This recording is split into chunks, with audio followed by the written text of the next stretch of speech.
Hola y bienvenidos a otra entrega de Ufología Exopolítica.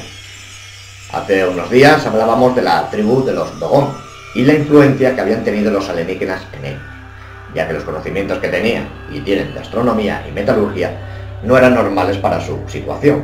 Hoy les hablaremos de otra tribu que no tiene desperdicio. Para mí es una de las más fascinantes que he podido estudiar.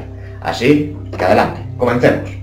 En 1938, en lo más alto de las montañas de Bayan Kara Ura, cerca de las fronteras de China y el Tíbet, un equipo de arqueólogos dirigidos por Chi Putei, un profesor de arqueología de la Universidad de Beijing, estaban llevando a cabo una investigación de rutina muy detallada sobre una serie de cuevas interconectadas del Himalaya. Según cuentan, las cuevas podrían haber sido talladas artificialmente y se parecían más a un complejo sistema de túneles y despensas subterráneas. Las paredes eran cuadradas y de cristal, como si hubieran sido cortadas con una fuente de calor extremo, aunque el hallazgo sorprendente fue las de unas tumbas muy bien alienadas y ordenadas que contenían los esqueletos de lo que supuestamente debió ser una raza de seres humanos.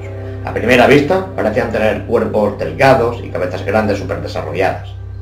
En un principio se pensó que las cuevas habían sido el hogar de una especie desconocida de primate, pero a medida que la investigación avanzaba, la teoría de los primates se desvaneció, ya que al parecer esa extraña especie parecía enterrar a sus muertos. Mientras estudiaban los esqueletos, uno de los miembros del equipo encontró una especie de disco de piedra enterrado en el polvo, en el suelo de la cueva. El disco parece ser aparentemente de la edad de piedra. Según cuentan, había un agujero en el centro de la ranura en espiral y una fina línea que continuaba en espiral con unos extraños caracteres escritos. Nadie fue capaz de entender el significado del mensaje. El disco fue etiquetado y archivado entre otros hallazgos de la zona. Durante más de 20 años, muchos expertos en Pekín trataron de descifrar el texto del disco sin éxito. Finalmente, el doctor Chung Nui consiguió descifrar el código de los surcos que hablan. En 1965, 716 discos más fueron descubiertos en las mismas cuevas.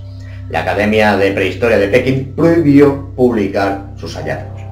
Aunque lo realmente misterioso es que la comunidad arqueológica nunca ha dado este descubrimiento como real, ya que ellos mantienen que el doctor Chung Nui nunca existió.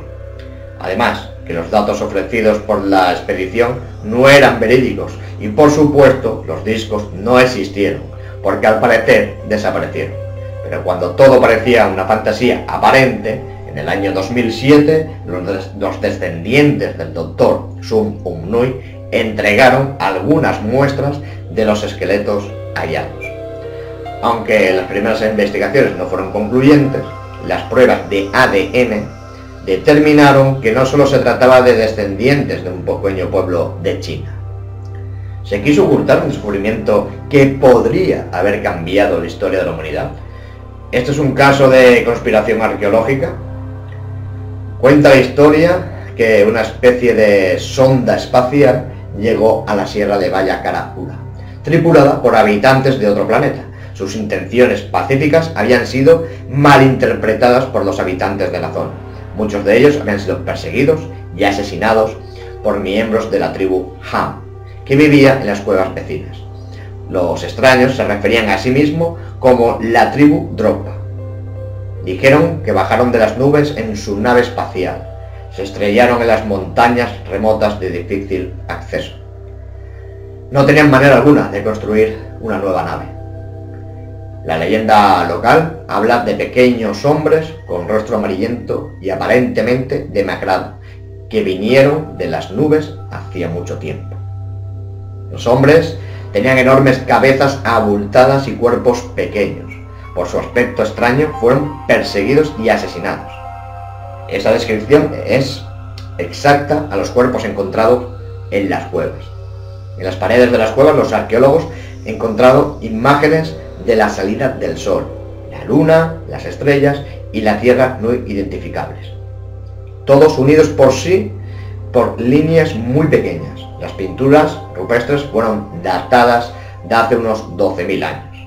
En la actualidad, el área de la cueva aún está habitada por dos tribus conocidas como Ham y los Dropa. Estas tribus son de aspecto extraño en su apariencia, son frágiles y con un retraso en el promedio de crecimiento de 1,5 metros de altura. No son ni típicamente chinos ni tibetanos.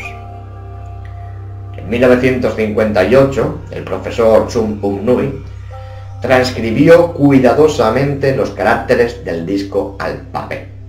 La escritura era tan pequeña que tuvo que usar una lupa para verlo con claridad. Pero las piedras eran muy antiguas, de 12.000 años de antigüedad, más antiguas que las pirámides de Egipto, y gran parte de los jeroglíficos eran difíciles de distinguir porque se habían ido desgastando por el tiempo y otros elementos. El profesor escribió un documento sobre sus conclusiones y lo presentó a la universidad para su publicación. La Academia de Prehistoria expresamente le prohibió publicar o incluso hablar de sus hallazgos, aunque 2 años después publicó un artículo. Según algunas versiones, la Academia decidió y dio permiso al profesor para publicar el artículo, aunque otras versiones cuentan que lo publicó a pesar de la prohibición oficial. En cualquier caso, su traducción y su teoría fueron recibidas con burla por parte de la comunidad arqueológica. La traducción fue demasiado desestabilizadora para ser tomadas en serio como relato histórico.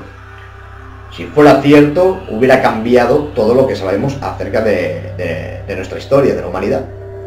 Algo que nunca permitirán que conozcamos.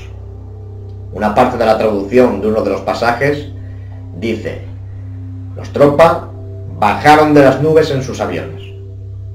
Nuestros hombres, mujeres y niños se escondieron en las cuevas 10 veces antes del amanecer. Cuando por fin entendieron el lenguaje de las señas de los Dropa, se dieron cuenta de que los recién llegados tenían intenciones pacíficas. Las piedras explicaban cómo los Dropa fueron incapaces de reparar su nave espacial y no pudieron regresar a su planeta de origen, y así se tuvieron que quedar en la Tierra. Si eso es cierto, entonces los descendientes sobrevivieron. En 1968, las piedras Dropa llamaron la atención de Seitei, un científico ruso que volvió a publicar los resultados de Chung Un-Nui y realizó pruebas en los discos, que revelaron algunas propiedades muy peculiares. Los discos que se encontraron contenían grandes cantidades de sustancias metálicas como el cobalto. En un principio, se pensó que la carga eléctrica pasaba a través de ellos. Eran como si formaban parte de un circuito eléctrico, o sea, una especie de componente electrónico como un condensador. En 1974, Beckner, un ingeniero austriaco, se encontró 2 de los discos en el Museo Banpu, en Xi'an, provincia de Shanxi. El director del museo no le pudo decir nada acerca de los discos, que habían empezado a deteriorarse, pero se le permitió fotografiarlos. En 1994 los discos desaparecieron y, según algunas versiones, el conservador también desapareció. Desde entonces la ubicación de las piedras Dropa es desconocida. Aunque hayan muchas dudas sobre la naturaleza de las piedras Dropa, los detalles de este misterio son demasiado precisos como para ser una historia de ficción. Sea cual sea su verdadera naturaleza, origen o significado de las piedras Dropa, presentan un intrigante rompecabezas para arqueólogos y antropólogos.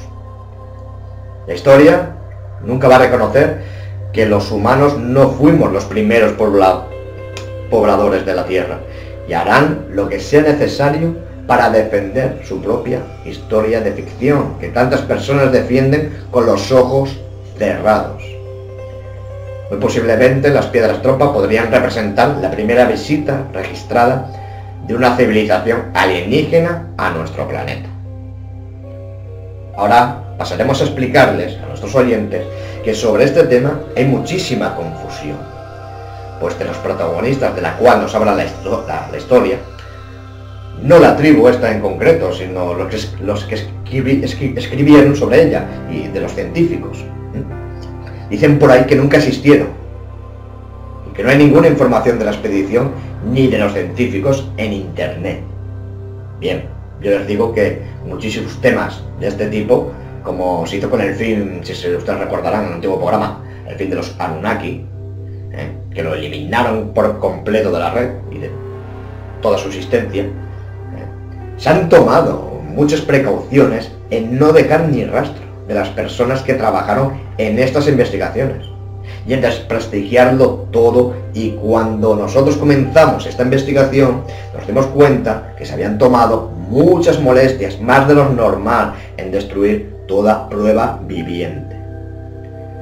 Claro, lo que no pudieron hacer es exterminar a toda la tribu, si los hubiera notado mucho, ¿no? Un poquito. O quizás, siendo en el Tíbet, nadie se hubiera enterado. Bueno, pero mejor no les demos ideas. La tribu existe, tanto los Han como los Dropa existen, y actualmente siguen vivos, gracias a Dios. Esto es todo lo que se sabe de esta historia, que espero que les haya gustado. Sin más, nos despedimos. Gracias a toda Latinoamérica que nos sigue y al resto del mundo. Gracias y hasta la próxima.